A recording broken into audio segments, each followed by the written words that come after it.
Allô tout le monde, j'espère que vous allez bien. Aujourd'hui, on se retrouve dans une nouvelle vidéo pour la deuxième partie de mon histoire en lien avec la surdité. Dans la deuxième partie, je vais vous parler de mon implant cochléaire. Pour faire un petit rappel, dans la première partie, j'avais mentionné que j'étais sourde de naissance et que j'avais reçu mon diagnostic à l'âge de mes 14 mois. J'ai reçu un diagnostic de surdité profonde et que j'avais commencé à fréquenter l'Institut de réadaptation en déficience physique après l'âge de mes 14 mois et que j'avais commencé à apprendre la langue des signes. La deuxième partie, c'est la suite de la première partie. Dans la deuxième partie, je vais vous parler du processus de l'implant cochléaire, de la chirurgie que j'ai eue, qu'est-ce qui s'est passé après la chirurgie, et je vais aussi parler de mes premières expériences en tant qu'entendante avec un implant cochléaire. Bon, assez parlé, maintenant commençons.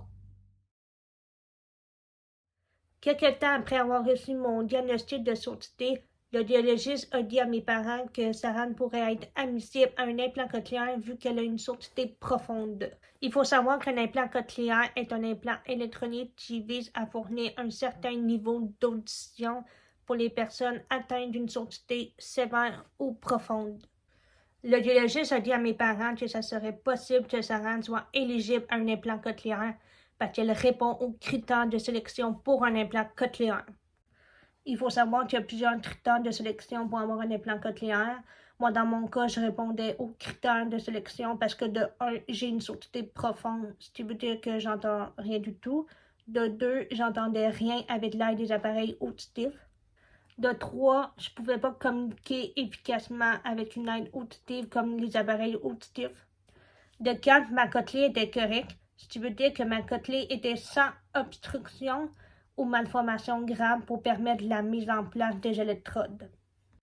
Vu que je répondais à ces critères, mes parents ont commencé à faire les démarches pour l'implant cochléaire avec l'aide de l'audiologiste.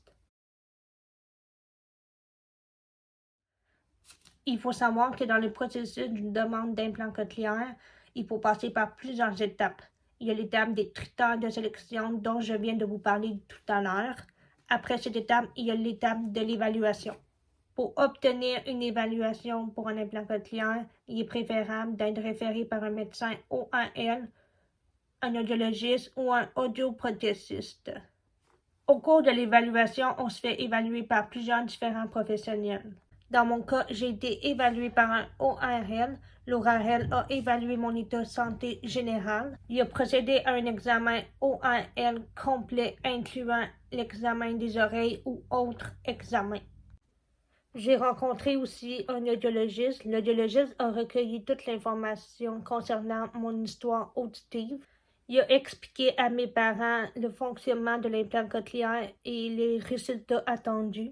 Il a aussi expliqué les étapes du processus comme l'adhésion, la chirurgie, la programmation et aussi la réadaptation.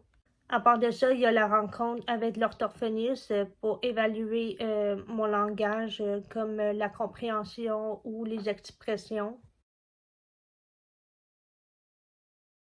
Après avoir fait l'évaluation, mes parents et l'audiologiste sont passés devant un comité de sélection pour présenter ma candidature pour un implant cochléaire.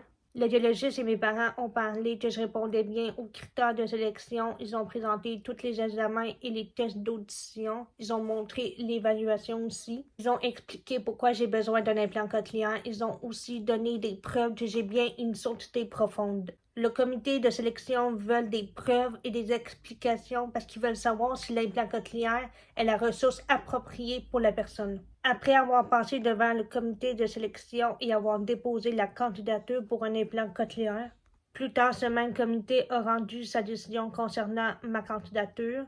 L'équipe a accepté ma candidature pour un implant cochléaire.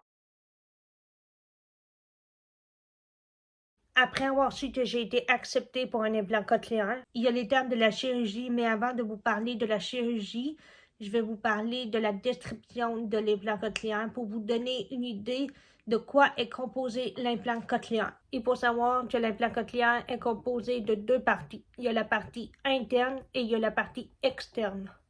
La partie interne est dans ma tête, elle est insérée sous la peau derrière l'oreille lors d'une chirurgie qui nécessite une anesthésie générale. La partie interne qui est dans ma tête comprend un processeur, une antenne, un aimant et les électrodes. La partie externe, c'est la partie qui est visible, qu'on voit. La partie externe est constituée du processeur vocal qui est relié à l'antenne. Le processeur vocal peut être un mini-boîtier ou un contour d'oreille. Il y a aussi un aimant dans l'antenne aussi. Il faut savoir que l'antenne de la partie externe est munie d'un aimant qui permet de la maintenir vis-à-vis la partie interne afin que le contact puisse s'établir. Ce qui veut dire qu'il y a un aimant dans l'antenne de la partie externe et il y a un aimant dans l'antenne de la partie interne. Et on sait que deux aimants, ça s'attire et ça se tient ensemble. Alors, il faut que l'antenne de la partie externe soit en contact avec l'antenne de la partie interne pour que les sons codés soient transmis à la partie interne. Concernant l'implant cochléaire, je vais vous parler plus en détail qu'est-ce qu'un implant cochléaire dans une autre vidéo. Je vous parlerai plus en détail de sa description, comment ça fonctionne, comment on arrive à entendre des sons avec un implant cochléaire. Je ferai une autre vidéo là-dessus parce qu'il y a beaucoup d'informations à dire à ce sujet. J'avais 2 ans et demi quand j'ai eu la chirurgie pour mon implant cochléaire. La chirurgie s'est déroulée sous anesthésie générale, donc j'étais endormie. Le chirurgien a introduit le processeur et l'antenne sous la peau et le muscle de la tempe. Il a aussi introduit le porte-électrode dans la côtelée qui comprend entre 15 et 20 électrodes selon la marque. La chirurgie s'est bien passée. J'ai eu un bandage autour de ma tête pendant un certain temps. Pour insérer la partie interne sous ma peau, le chirurgien a coupé en forme de S, donc c'était pas une grosse plaie. Après ma chirurgie, il y a eu l'étape de l'activation de l'implant cochléaire et l'étape de la période de convalescence. La personne va commencer à entendre les sons. Au début, les sons peuvent ne pas être agréables à entendre. Au début, la parole n'est pas tout à fait claire à ce moment, mais la parole va être de plus en plus claire avec le temps. Pour certaines personnes, il faut apprendre à entendre les sons et pour certaines d'autres personnes, il faut réapprendre à entendre avec cette nouvelle entrée auditive. La personne doit s'habituer aux nouveaux sons. C'est un processus d'adaptation qui demande du temps. Ça demande de l'effort, de la concentration et de l'énergie. Souvent, il faut faire preuve de patience et de persévérance dans cette période d'adaptation.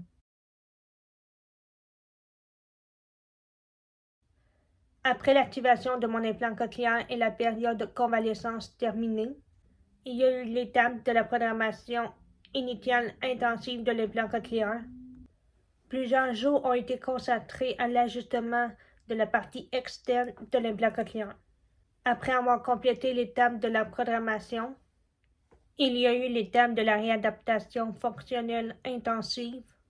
Il faut savoir que la réadaptation dure plusieurs semaines ou plusieurs mois, mais chaque cas est différent. La réadaptation est nécessaire pour développer et optimiser la nouvelle audition apportée par l'implant. La réadaptation comprend des entraînements auditifs avec un audiologiste et des rencontres avec l'orthophoniste selon les besoins de la personne.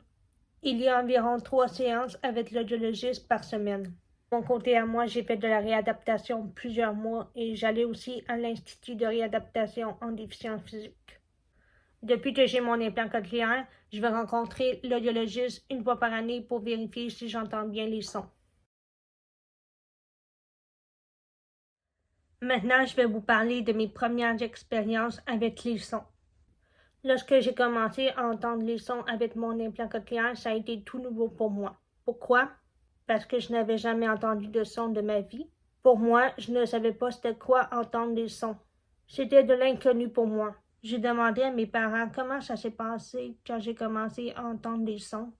Je leur ai posé la question parce que moi, je m'en souviens pas. J'ai pas de souvenir de ça et j'étais trop jeune pour m'en souvenir. Mes parents m'ont dit que les premières fois que j'ai entendu des sons, ça me faisait peur, alors je pleurais.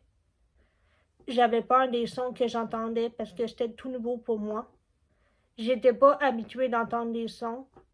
J'étais habituée d'entendre rien. Mes parents m'ont dit que le matin, quand ils mettaient mon implant, je pleurais pendant au moins un bon 15 à 20 minutes. Et après, les 20 minutes passées, j'arrêtais de pleurer. Je pleurais parce que j'avais peur des sons, en fait. Je portais pas mon implant cochléaire lorsque je dormais la nuit, parce que c'était fortement déconseillé de porter l'implant cochléaire la nuit. Parce que quand je dormais, j'étais couchée dans mon lit en fait, et ma taille était appuyée sur mon oreiller, donc souvent sur mon implant cochléaire en fait.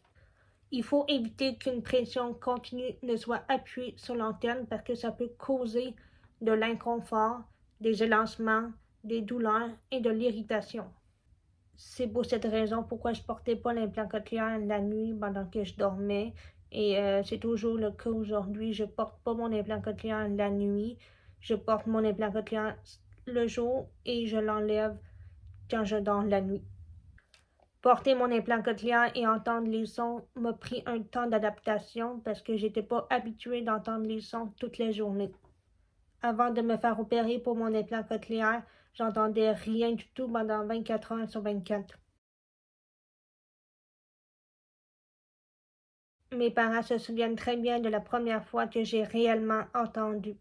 La première fois que j'ai réellement entendu, mes parents puis moi, on était à l'hôpital. On était toutes les trois dans un corridor. Et près de nous, il y avait une porte. Et il y avait une personne qu'on ne connaissait pas du tout. Et cette personne est rentrée par cette porte. Et au lieu de fermer la porte doucement, il a laissé la porte claquer. Et le claquement a fait un bruit, en fait. Et moi, je l'ai entendu, ce bruit-là. Donc, je me suis retournée vers cette porte. Donc, c'est vraiment la première fois que j'ai réellement entendu. C'est grâce à un claquement, en fait. J'ai continué d'aller à l'Institut de réadaptation en déficience physique jusqu'à l'âge de mes 4 ans. À l'Institut, j'ai continué de voir un audiologiste et un orthophoniste pour travailler les sons et les mots. J'ai continué à apprendre et à utiliser la langue des signes. Je signais légèrement. Mes parents utilisaient aussi la langue des signes pour communiquer avec moi. Mes parents et moi, on connaissait seulement la base de la langue des signes. On connaissait seulement les signes qui étaient le plus souvent utilisés, comme les signes jouer, boire, manger, dormir, maman, papa, bonjour, merci. Quand je portais mon implant cochléaire, j'entendais, mais mal. J'entendais pas à 100% tous les sons comme une personne qui a une audition normale. J'entendais environ 70% des sons avec mon implant. Et encore aujourd'hui, j'entends toujours avec 70% des sons avec mon implant. Ça n'a pas changé depuis, ça va rester comme ça. Au début de la vidéo de la première partie, quand je me suis présentée, j'avais mentionné que j'étais sourde et malentendante. En fait, je vais vous expliquer un peu pourquoi je suis sourde et malentendante. Je suis sourde parce que je suis sourde de naissance et quand je porte pas mon implant cochléaire, je suis sourde, j'entends rien du tout. Quand je porte mon implant cochléaire, j'entends, mais mal, parce que j'entends pas à 100% tous les sons. Alors, je reste tout de même malentendante avec mon implant cochléaire. Je parlerai dans une autre vidéo de qu'est-ce que j'entends avec mon implant cochléaire. Et dans quelle situation j'entends pas bien. Je ferai toute une vidéo là-dessus parce que j'ai plein de choses à dire à ce sujet. Voilà ce qui conclut la deuxième partie de mon histoire. Dans la troisième partie, je vais vous parler de mon parcours scolaire en tant que malentendante avec un implant cochléaire. J'espère que vous avez apprécié la deuxième partie de mon histoire. N'oubliez pas de vous abonner à ma chaîne, car je vais sortir la troisième partie de mon histoire mercredi à 19 h. Si vous avez des questions, n'hésitez pas à me les écrire en commentaire. Ça va me faire un plaisir de vous lire et de vous répondre. N'oubliez pas de liker la vidéo et de partager si vous voulez. On se retrouve très bientôt dans la prochaine vidéo qui est la troisième partie de mon histoire. Bye!